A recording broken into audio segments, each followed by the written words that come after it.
Hoy vamos a hablar de la política y la democracia en Grecia.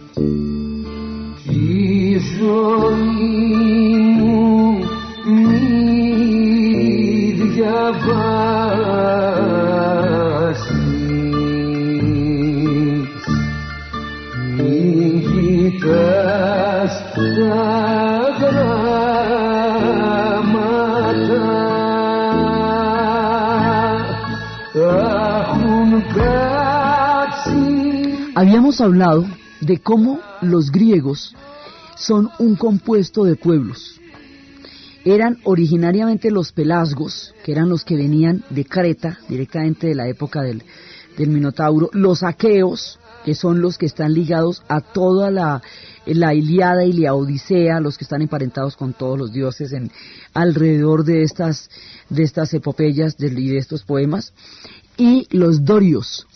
Los dorios son una invasión tardía que fue una presencia, digamos, muy fuerte sobre el mundo griego, sobre el mundo pelasgo y aqueo que en ese momento existía, y la leyenda cuenta que los dorios son los Heracles, esa segunda generación de los hijos de Hércules que si eran derrotados se irían de la ciudad y volverían 50 años después, y como fueron derrotados acataron las leyes, se fueron de la ciudad y 50 años después volvieron.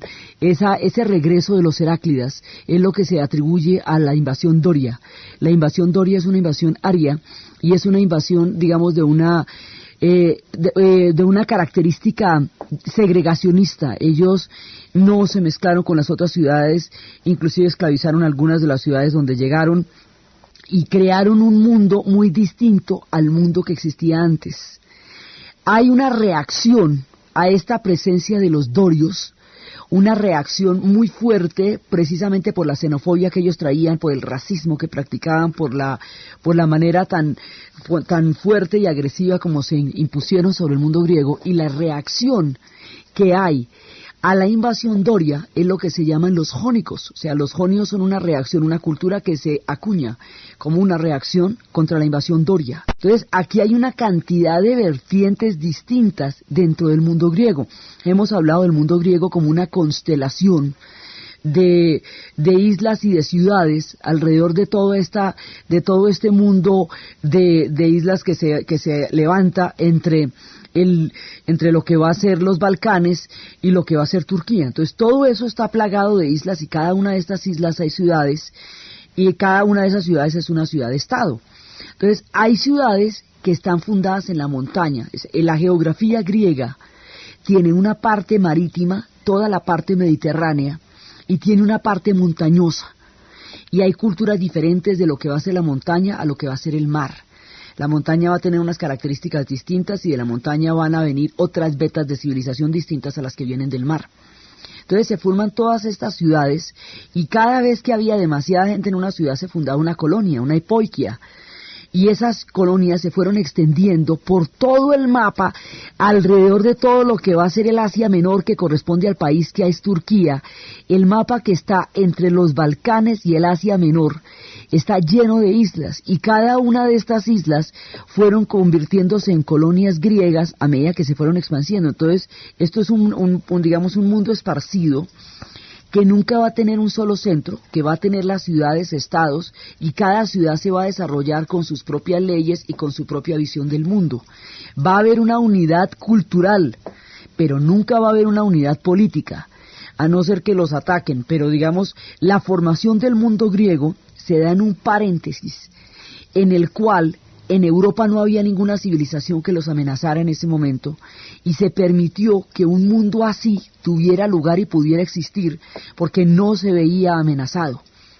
Entonces, este mundo se va a ver amenazado después por los persas, por primera vez, pero para el momento en que los persas aparezcan, esto ya está bastante consolidado y está bastante desarrollado, lo suficiente como para poder enfrentarlos de la manera que ellos lo hicieron. Pero mientras tanto, cuando se va formando este mundo griego, no hay ningún imperio al occidente que esté en capacidad de enfrentarlos de alguna manera o de amenazarlos. Esto les permite el tiempo para desarrollar la civilización y el pensamiento que llegaron a tener. de todas las ciudades, hay muchísimas ciudades, pues eso está Tebas, está Argos, está Corinto, bueno, hay muchísimas ciudades, todas las que usted quiera, ahí están, digamos, pues que son constelaciones, pero hay dos ciudades arquetípicas, es decir, dos ciudades en torno a las cuales se desarrollaron la mayor cantidad de ideas de lo que va a ser el pensamiento político de Occidente. Estas dos ciudades son Esparta y Atenas. Atenas y Esparta son los dos polos, las dos columnas, sobre las cuales se identifican las ideas que van a conformar al mundo político de Occidente. Cada una de estas ciudades, de las demás ciudades, van a tener de una u otra manera variantes, especificidades de estas dos columnas centrales que van a ser Esparta y Atenas. Entonces, Esparta va a ser una ciudad que se llama la Esparcida. La ciudad esparcida, porque es una ciudad sobre el valle, sobre un valle, que es donde la ciudad se va como a formar a manera de esparcimiento, por eso se llama la Esparcida. El valle se llama el Valle de Lacón. Y el que va a fundar sus leyes es un tipo que se va a llamar Licurgo. Como los espartanos eran una sociedad guerrera, y lo suyo eran las armas y no la educación, ni la grandilocuencia, ni la oratoria, hablaban muy poco y muy cortico. De ahí, cuando, por ejemplo, una vez les mandaron un mensaje que unos iban a mandar unos visitantes a una ciudad y les mandaron contestar no. Entonces, cuando alguien no se expresa con fluidez, sino que habla muy poco y dice muy poco de lo que se le está preguntando, se le dice que es lacónico. Por el valle de Lacón, donde quedaba Esparta, la Esparcida. Esparta es una sociedad guerrera. Las leyes que van a tener los espartanos son las leyes más duras del mundo. Licurgo dijo que se atribuyó a los dioses el haber sacado esas leyes que llevó a Esparta. Y como las leyes eran tan terribles, la gente se rebeló ferozmente contra las leyes que Licurgo imponía. Entonces, como hubo una resistencia tan fuerte, porque eran leyes que negaban todo placer, toda alegría, todo, entonces él dijo, bueno, está bien, yo voy a irme. Cuando regrese, ustedes mientras tanto van a obedecer las leyes. Cuando yo regrese, un día después de mi regreso, ya no entran en vigencia las leyes porque ya habré regresado. Hace ese trato con los espartanos. Todos los espartanos le dicen, bueno, vale. Y se va a Licurgo, y entonces en lugar de regresar, se va para un templo y se deja morir de hambre allá. Así que nunca regresó. Entonces las leyes ya no se pudieron nunca revocar, se convirtieron en costumbre, crearon una sociedad y un modo de vivir, que son los espartanos. Entonces, ¿cómo era esto? Esto era complicadísimo, porque es la estructura de las sociedades totalitarias, es la estructura de las sociedades guerreras. Es una ciudad que niega todo placer, todo confort, toda comodidad, toda alegría. Es una ciudad que niega al espíritu dionisíaco que los mismos griegos habían mostrado como una de las esencias de la naturaleza humana. Entonces, la gente, los niños hasta los 7 años eran criados por las madres, después de los 7 años eran criados por el Estado. Todo el pueblo era un pueblo guerrero, ellos no tenían un ejército, ellos eran un ejército, es una sociedad creada para la guerra. Todo el mundo está en función de la guerra. Los niños están siendo criados para esto, son soldados desde que nacieron, son soldados pequeños. Hay un criterio, desde que nacieron estamos hablando que cuando nacían los echaban en un pozo y si sobrevivían pues era que habían nacido fuertes y buenísimo. Y si no, pues fíjate, qué vaina. Entonces primero era el criterio de selección natural, de selección de supervivencia de más fuerte, en el sentido en que ni siquiera Darwin llegó a exponer de una manera tan despiadada. Esto era a lo bestia. Sobrevivía el que había nacido para sobrevivir y las pruebas de supervivencia de hecho eran sumamente duras. Entonces una vez que los niños sobrevivían a la lavada en el agua helada y a todo lo que usted quiera, las madres los criaban y cuando ellos iban a la batalla, ya cuando eran guerreros grandes, los escudos de los espartanos eran tan grandes que les servían de ataúd. Entonces cuando iban a pelear, las madres les decían, vuelve con tu escudo o sobre él. Porque de una vez si lo mataban, ahí mismo lo enterraban, de una vez para hacer un solo viajado. Bueno, la comida era magra y escasa, la dormida era dura, en camas duras. La gente no podía, digamos, no podía estar en situación de comodidad, no podía estar en situación de placer, era una negación a todo esto, era una sustitución de la alegría y del placer por el sacrificio. Y el sacrificio se convertía en el sentido de la vida. Era una negación del individuo en torno a la colectividad. Y la colectividad era la que mandaba en todo sentido. No podían existir voces individuales, sino solamente coros, y coros marciales, coros de guerra. Entonces, cuando alguien trataba de cantar individualmente, pues no se podía. La procreación era una función, digamos, una función militar, por así decirlo. Entonces, el celibato estaba fuertemente castigado, porque el celibato atentaba contra el espíritu de reproducción de la sociedad. El adulterio se podía cometer si la otra persona era más alta, más fuerte, más ruda, encarnaba un mejor estereotipo, un fenotipo y un mejor espécimen, digámoslo así. Entonces sí, pero de resto pues no. Entonces el asunto es que esto es un régimen totalitario y las ideas de las sociedades guerreras, aquellas que se fundamentan en la muerte, en la guerra y en la depredación, lo que están fundando aquí era una sociedad de depredadores. Y el origen de este tipo de pensamientos tan recurrentes en nuestro tiempo tiene lugar en Esparta la Esparcida. Esparta se constituía en un tipo de sociedad guerrera. La guerra era el fin de la sociedad. Todo estaba distribuido en esa función. Entonces las mujeres tenían que proveer a los guerreros, el Estado tenía que educar a los guerreros tenían que aprender a depredarse entre sí para poder ser más adelante depredadores de los siguientes ejércitos. Una sociedad basada en la fuerza. Entonces ellos no tenían, no desarrollaron literatura, no desarrollaron teatro, no desarrollaron ningún tipo de artes, no construyeron absolutamente nada más ni distinto de la guerra. Por eso, cuando más adelante fueran vencidos por un puñado de soldados de Epaminondas, cuando desapareció Esparta no quedó nada, porque no habían construido nada sino la fuerza. Y los imperios que viven por la fuerza, pues desaparecerán por la fuerza y no más. Entonces ya hoy por hoy, el viajero desprevenido que atraviese esos parajes se va a encontrar un pueblo chiquitico de 5.000 habitantes con un par de piedras, con un letrero que decía, hemos cumplido. No quedó nada. Del resto del mundo griego quedaron las estatuas, los monumentos, las columnas dóricas, las columnas jónicas, los capiteles, bueno, quedaron una gran cantidad de vestigios de una civilización. De Esparta no quedó nada, porque lo suyo era el tropel, la fuerza.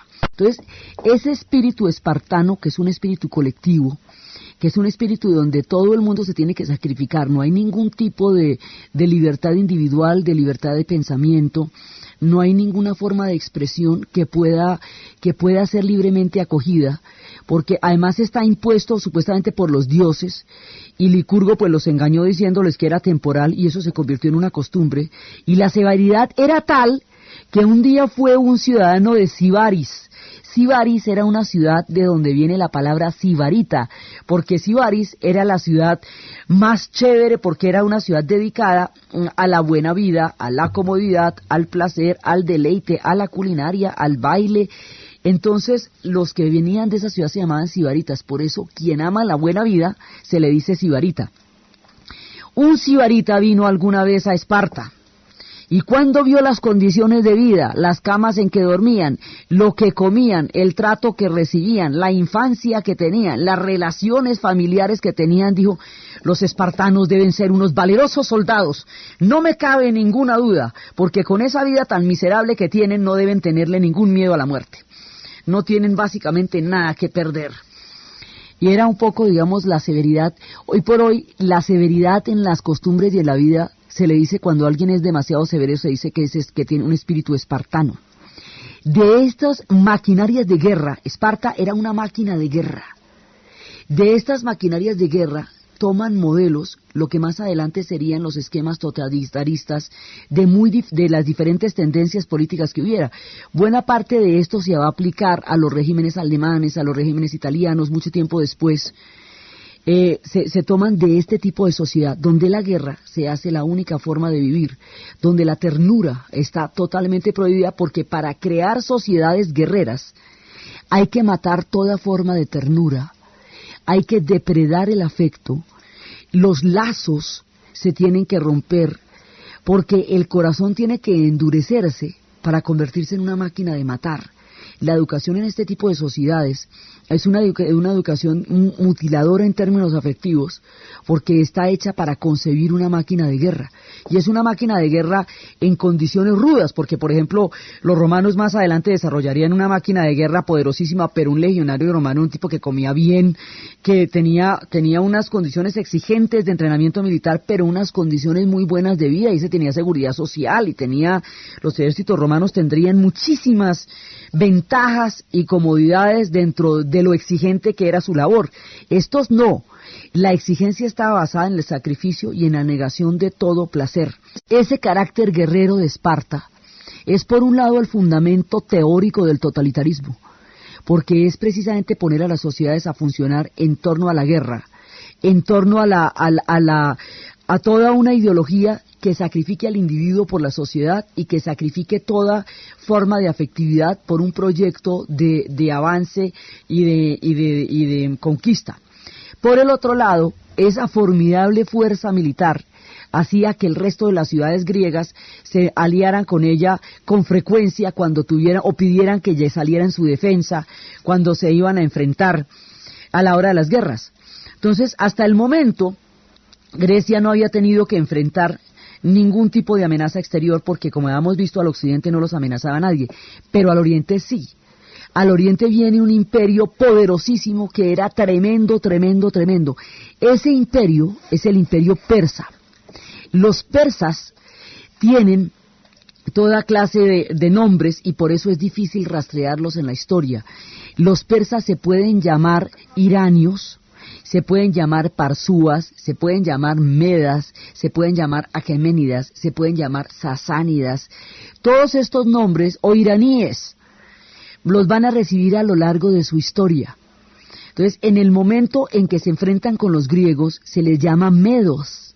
Por eso las guerras que se van a producir entre el mundo griego y el mundo persa se llaman las guerras médicas. Como decíamos, no tiene nada que ver con la salud, tiene que ver es con los medas. Cuando los medas van a atacar, cuando los persas ataquen a Esparta y Atenas entraremos a describirla a continuación, pero en el momento en que llegan los persas, cuando se enfrentan a estas ciudades y se enfrentan al mundo griego, estas ciudades van a enfrentar la guerra con un valor y con una audacia tal que los van a poder derrotar. Son muchísimas batallas, pero básicamente las batallas de Salamina, las Termópilas, son las batallas que más se van a recordar, y la batalla de Maratón. Entonces, por un lado están llegando los persas, y mientras tanto se están formando las dos grandes ciudades. Entonces están Atenas, está Esparta y está Atenas. Atenas tiene su primera formación y está desarrollándose con un criterio completamente diferente al que se va a desarrollar Esparta. Las leyes que va a proponer Solón en Atenas son leyes de los hombres para los hombres, no son leyes de los dioses. Él dice que no lo trajo nadie, que más bien fueron leyes de los hombres para los hombres. En estas leyes se va a fundamentar la democracia. En las leyes de Solón se va a fundamentar el concepto de ciudadano, el concepto de iguales, de aquellos que son capaces de entrar en acuerdos para poderse gobernar, anticipándose muchísimo a la idea de la democracia de Occidente, porque estos acuerdos a través de los cuales se gobiernan los ciudadanos es lo que propondría muchos siglos después Rousseau con el contrato social, que era precisamente entre iguales, entre ciudadanos, firmar acuerdos, llegar a acuerdos a partir de los cuales una sociedad se pudiera gobernar. Solón hablaba de las ciudades como sociedades donde la gente quiere vivir junta. Si la gente no quiere vivir junta, pues no hay nada que los pegue, no importa el gobernante.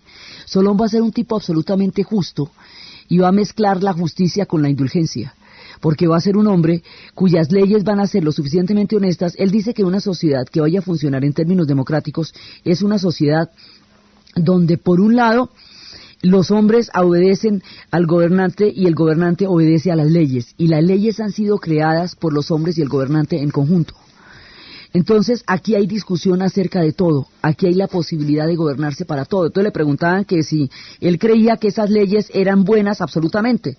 Entonces él decía, yo no sé si absolutamente, pero sí son buenas para los atenienses, que era para los cuales se había desarrollado. Atenas va a desarrollar el concepto de una sociedad basada en el acuerdo, basada en la capacidad de disentir, basada en la capacidad de oponerse, basada en el debate, en la discusión, en la posibilidad de pertenecer. Es más, el estar involucrado en los asuntos de la ciudad es una cosa de mayor importancia y se le conocía con el nombre de diletante, que no tiene esa connotación peyorativa que tendría con el tiempo.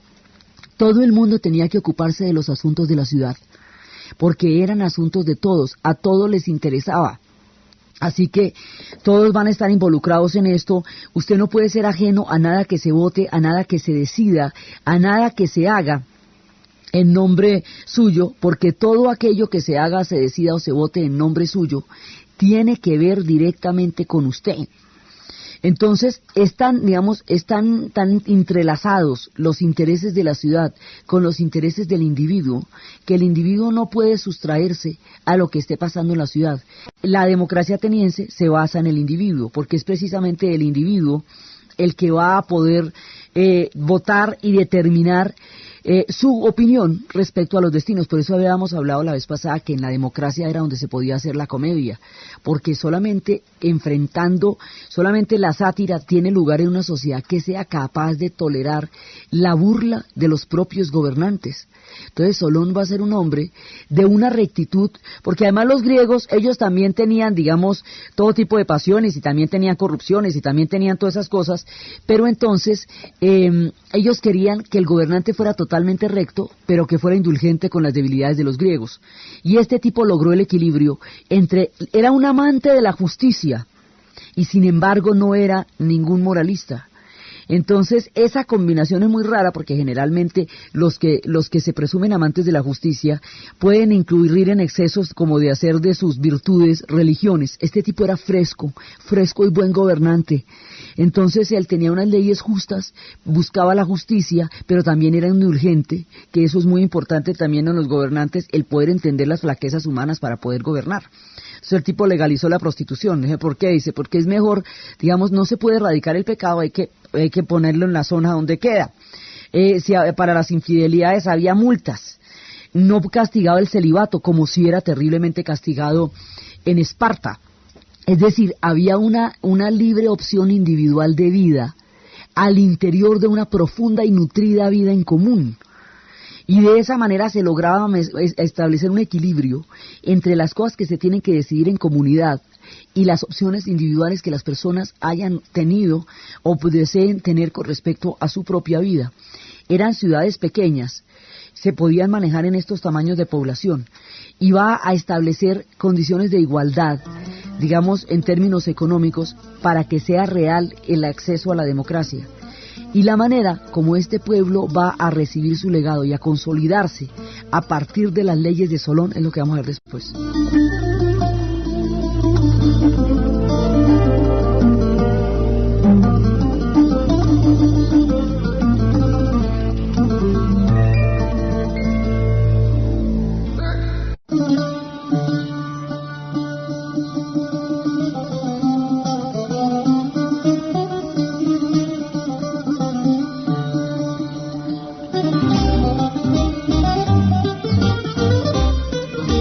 Solón va a desarrollar una sociedad en la cual hay un sistema de tributación que es el que va garantizando su participación en los derechos. La manera como se sostiene Atenas es a través del mar, a través del comercio. Ellos comprenden, pues están en toda la ruta del Mediterráneo y eso es lo que hace que las arcas de la ciudad estén permanentemente llenas. La manera de tributación va a garantizar la manera como usted va a participar dentro de los derechos y las arcas van a poder lograr que la gente tenga un equilibrio económico. Y sobre el equilibrio económico se da la base de la democracia, porque si hay personas que están en situación de desequilibrio, entonces sus derechos de participación se verían afectados. Por lo tanto, lo que va a hacer es encontrar la manera de equilibrar las cargas económicas para que la gente pueda participar dentro de los derechos. Esta democracia es muy restringida en el sentido en que para poder participar de ella usted tiene que ser hijo de padre y madre ateniense nacido en Atenas. Y el derecho de la votación está a manos de los hombres. Las mujeres no tenían participación en la política en términos directos en este momento y en esta sociedad. A pesar de lo restringida que es, a pesar de que el concepto, digamos, de participación ciudadana tiene limitaciones, empiezan a conservar, a producir ese concepto. Occidente saca ese concepto de los griegos, es otro de sus aportes, aparte de los muchos que hemos contado. Entonces, la lucha que se ha dado por la democracia en el mundo es cómo ampliar este concepto. Ya después en la Revolución Francesa, este concepto se va a ampliar a lo de la soberanía popular y se va a hacer un poco más, digamos, un poco más representativo, pero aún no incluye a las mujeres. Después van a empezar las épocas del sufragismo en los años 20, cuando se instauren las democracias después de la Primera Guerra Mundial. Después se va a tratar de que no solamente las democracias se apliquen para unos países, sino que ciudadanos sean todos por igual. Esta parte de que todos sean ciudadanos por igual todavía no se ha logrado. El concepto de ampliación de la pertenencia a la categoría de ciudadano aún no se ha impuesto en muchas partes y aún pesan más ciertas ciudadanías que otras. Pero la idea de una participación como la manera más idónea en que una sociedad puede comportarse para llegar a acuerdos que equilibren lo individual y lo colectivo, que es de lo que se trata el concepto actual de democracia, viene de Atenas y viene de Solón. Entonces Solón, por la sabiduría, por la manera como él aplicaba las leyes, él era un tipo muy honesto y aplicaba las leyes con justicia y con indulgencia, hace que lo vayan a elegir muchas veces, más de 35 años. Y después le dijeron que si le daban el cargo vitalicio. Entonces él dice que él no puede tener el cargo vitalicio porque eso lo convertiría en dictador y que esa es una silla de la que nadie se baja vivo. Entonces cuando él deja la cosa bien consolidada, dice que ya es hora de ponerse a estudiar algo y se va un rato y luego vuelve porque el fundamento de la democracia que él creó exigía que él no se eternizara en el poder. Era un verdadero seguidor de sus propias normas y de todo aquello que que él había elegido. Se fue por allá y se averiguó el mito de la Atlántida y después llegó con el cuento de la Atlántida. La manera como este hombre gobernó fue tan ejemplar. La idea como empezó a lograr los equilibrios económicos, los equilibrios políticos, el concepto de igualdad, el concepto de pares, de ciudadanos, fue tan ejemplar que fue considerado uno de los 7 sabios, junto con Tales de Mileto, con los famosos sabios de Solón que era la manera como los griegos reconocían. Imagínense que a usted el mundo griego lo reconozca como uno de sus sabios, habiendo todo ese combo que había allá de genios que lo consideraran un sabio, era realmente un reconocimiento importantísimo, y a este lo van a considerar un sabio. Él va a llevar adelante el mundo. La política es una preocupación constante del mundo griego. Aristóteles decía que el hombre es un animal político, es decir, es un animal que vive en sociedad, que su ser se realiza en sociedad, y la sociedad es la polis, porque el mundo griego estaba desarrollado alrededor de las polis, y esa actividad que se hace en las polis, pues la política, porque es la actividad de la polis. Y como la polis es el poder del pueblo, kratos significa poder y demos significa pueblo, democracia es el poder del pueblo. Entonces los griegos permanentemente hablaban de esto. Platón no era de la democracia, era partidario de un gobierno de los filósofos. Digamos, cada uno tiene una visión sobre la política. La visión de Solón y la manera como Solón lo produjo dentro de Atenas fue la que desarrolló el concepto de democracia en Occidente. Entonces, cuando Atenas tiene una manera de vivir de la cual se siente profundamente orgullosa, y está dispuesta a defender su democracia a cualquier costo, porque no puede concebir la manera sino dentro de la libertad. Ahora, hay dentro de esto unas grandes paradojas, por eso cuando lleguen las guerras médicas los atenienses van a pelear con una dureza muy grande porque están defendiendo todo su concepto de vida y están defendiendo todo lo que han construido. Entonces, Solón va a ser el hombre que va a instrumentar la democracia. Y hay un personaje aquí de los que hace la historia para confundir a las personas cuando las ideas sobre la democracia y las ideas sobre la dictadura están claras y delimitadas. Hay un personaje perfectamente excepcional aquí, que se llama Pisístrato. Pisístrato era un tipo que un día lo dijeron que lo habían amenazado y entonces él dijo que necesitaba unos hombres que lo defendieran, con los cuales pudiera buscar al que lo estaba amenazando para defenderse. Solón inmediatamente advirtió que esto era peligrosísimo. Así que dijo que eso era una cosa muy complicada. 3 veces intentó tomarse el poder Pisístrato. Lo logró alguna vez y luego lo bajaban del poder. Lo logró otra vez y lo bajaban del poder. Finalmente se logró subir al poder Pisístrato con la estrategia de que lo estaban amenazando y necesitaba defenderse. El cuento de la defensa es bien complejo porque eso Solón lo tenía identificado. Pisístrato utilizó este estratagema para llegar al poder. Y llega al poder y se hace dictador, se hace tirano. Entonces todo el mundo dice, no, pues lo primero que este tipo va a hacer es derrocar las leyes de Solón para establecer un poder personal y un culto a la personalidad. Y resulta que no, que Pisístrato no tocó casi las leyes de Solón, que va a ser la reforma agraria más impresionante que se hizo en el mundo griego, tanto que durante siglos no hubo que volver a revisar eso, porque garantizó condiciones de igualdad a la gente en términos de posesión y de tenencia de la tierra. El tipo va a hacer una cantidad de maravillas y va a lograr una cantidad de cosas como dictador que casi que era imposible dentro de esa figura. Lo que él va a hacer como dictador es profundizar el sentido de la democracia ateniense. Aquí hay una paradoja, por eso decimos que estos personajes los hace la historia para confundir, mejor dicho, para cuando usted cree que las tiene claras, viene y se aparece un man de estos para que revise a ver que digamos que no hay cosas blancas o negras, ¿sí?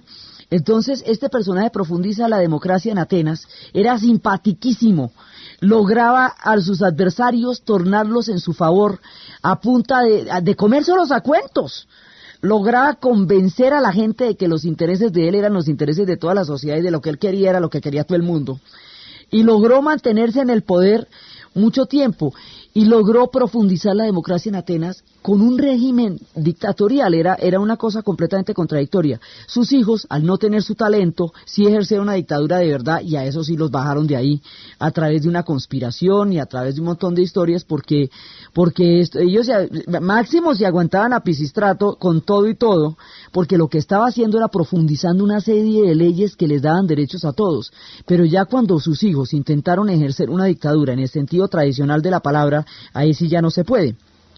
Entonces, el asunto es que los atenienses habían desarrollado una sociedad tan supremamente, digamos, de la cual se sentían tan orgullosos en las artes, en las letras, en la filosofía, en la política, en la arquitectura, que cuando llegaron los medas, los persas, las van a defender con todos los hierros.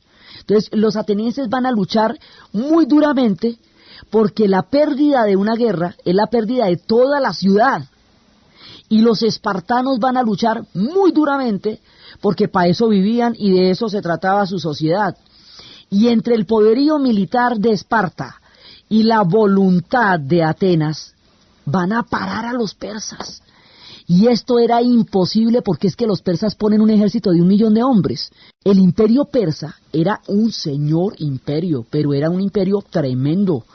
Y era un imperio que había conquistado todo el oriente. El mundo oriental en ese momento estaba bajo la influencia persa. Los persas van a tener una influencia importantísima, van a fundamentar más adelante el mundo árabe. Digamos, los persas son a oriente lo que los griegos son a occidente. Resulta que esta gente va a desarrollar las luchas más enconadas contra los persas. La primera vez, porque los griegos vienen agarrados entre ellos todo el tiempo y sus ciudades están en guerra todo el tiempo, pero una cosa es que ellos se agarren entre ellos y otra que alguien se vaya a meter con Grecia. Cuando se van a meter con Grecia, todos los griegos se unen y se unen contra los medas, contra los persas, y les van a dar durísimo. Entonces son las famosas batallas, las de Salamina, las de las Termópilas y la batalla de Maratón. Esas son las batallas que se consideran que están, digamos, son los bestsellers dentro de las guerras médicas. Entonces cada una de estas pues va a tener toda su propia historia, la manera como Temístocles logró ganar la batalla de Salamina, la manera como Leonidas logró vencer a 1 millón de hombres con 300 porque encontró un estrecho donde podía cortar el paso del ejército persa. Y cuando estaba Leonidas en las Termópilas, arrancó la Olimpiada. ¿Y cómo les parece que se va todo el mundo a jugar a la Olimpiada y se quedan 300 defendiendo en ese momento a Esparta contra lo que era el gran ataque del imperio persa? Y un general persa dijo: pero estos griegos, ¿quién los entiende? Dejan a sus soldados abandonados luchando por su patria para ir a defender tan solo el honor en los olímpicos. Pues así de tremendos eran los olímpicos, que en el momento en que llegaron los persas, estallaba una olimpiada y nada, tapo remacho, dejaron a los 300, que no eran ni los más hábiles ni los más aptos, porque los más aptos estaban en la olimpiada, y los 300 solitos pararon el ejército persa.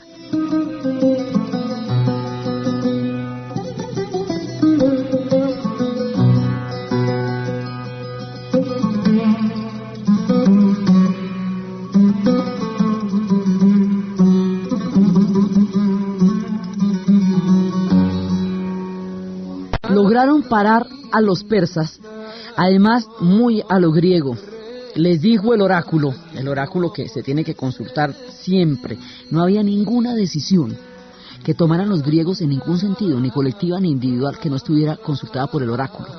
Y el oráculo que habíamos hablado, el oráculo de Delfos era el ombligo del mundo, y el oráculo tenía la historia de que Apolo había vencido a la serpiente Pitón, y se la había tragado, y había tenido acceso a las piedras, de donde emanaban unos vapores embriagantes que poseían a los hombres y les daban el raro don de la clarividencia. Por eso es que Apolo es capaz de desarrollar esa posibilidad de prever el futuro, y la va a delegar sobre una figura que, precisamente por haber vencido él a Pitón, la figura se va a llamar la pitonisa. Y la pitonisa era la que daba el dictamen del oráculo, y el oráculo, como hemos visto, hablaba raro. Entonces, cuando vienen los persas, les dice: tenéis que defenderos con murallas de madera. Y a ver, échele cabeza, porque es que el oráculo no solamente tocaba consultarlo, sino que tocaba averiguar, interpretarlo. ¿Qué sería eso? Con murallas de madera. Entonces se ponen a pensar hasta que descubren que las murallas de madera son los barcos, que lo que tienen que hacer es una gran flota para detener a los persas. ¿Por qué los persas son ejércitos de tierra? Ellos han venido por todas partes desde la tierra, atravesando el Asia y llegando a Europa, pero no son hombres de mar. Mientras que, como estos tienen el doble carácter, ese doble carácter de mar y montaña, los espartanos eran montañeses. Habían construido una montaña, su ciudad, sobre un valle tan escarpado y sobre unas montañas tan escarpadas que nunca necesitaron murallas, porque esto era una cosa de dificilísimo acceso. Y los atenienses eran marítimos.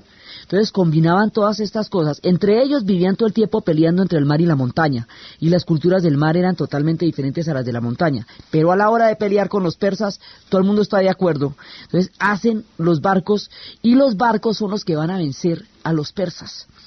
Porque los persas en la navegación no tienen esa pericia, son hombres de tierra. En cambio los griegos pues son eminentemente marineros. Ese mundo griego es un mundo de islas. Entonces es así que los van a lograr vencer. Y hay un momento en que, si ellos perdían una batalla, tocaba quemar Atenas y tocaba irse, porque donde los persas llegaban, pasaban a cuchillo a la ciudad. Así eran las guerras. Si usted perdía una batalla, acababan con todo el mundo y los hacían esclavos y los convertían, mejor dicho, el mundo libre que ellos habían construido desaparecía en el momento en que se fuera a perder una batalla. Entonces, en una de estas batallas, la famosa batalla de Maratón, un soldado anónimo tiene que avisar a la ciudad que ganaron, pero no era posible que ganaran porque los persas eran muchísimos. Tiene que avisar que ganaron para que no quemen la ciudad, para que no huyan. Tiene que avisarlo tan pronto como pueda, antes de que se tome esa terrible decisión, y ellos están esperando el resultado de la batalla. Este soldado va a correr 42 kilómetros para avisarles que ganaron la batalla de Maratón, y cuando llega con la noticia, salva la ciudad. Los atenienses saben que ya no tienen que irse, que han vencido, lo imposible ha pasado, han vencido a los persas, y este hombre cae totalmente desplomado por el esfuerzo y muere inmediatamente después de haber dado la noticia. Nunca en los Olímpicos existió la maratón, Pero en la era de las épocas modernas, de las Olimpiadas, en honor a este hombre que salvó a Atenas, existe la prueba de maratón, que es precisamente caminar todos estos kilómetros. Es una especie de carrera caminada en la cual se rinde homenaje al hombre que salvó a Atenas con el esfuerzo máximo de su vida para dar la noticia. Entonces todas estas batallas van conformando su historia contra los persas. Lo importante, la verdadera importancia de las guerras médicas, es que el hecho de que los griegos le hubieran ganado a los persas determina, y que los persas hubieran parado ahí su expansión que venía por todo el oriente, determina que exista Occidente.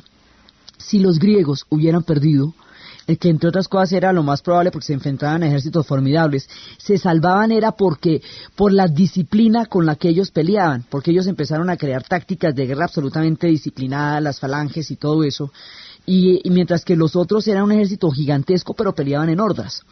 Si los griegos hubieran sido vencidos por los persas hubieran continuado su influencia por todo el Mediterráneo, y el mundo tendría las culturas orientales.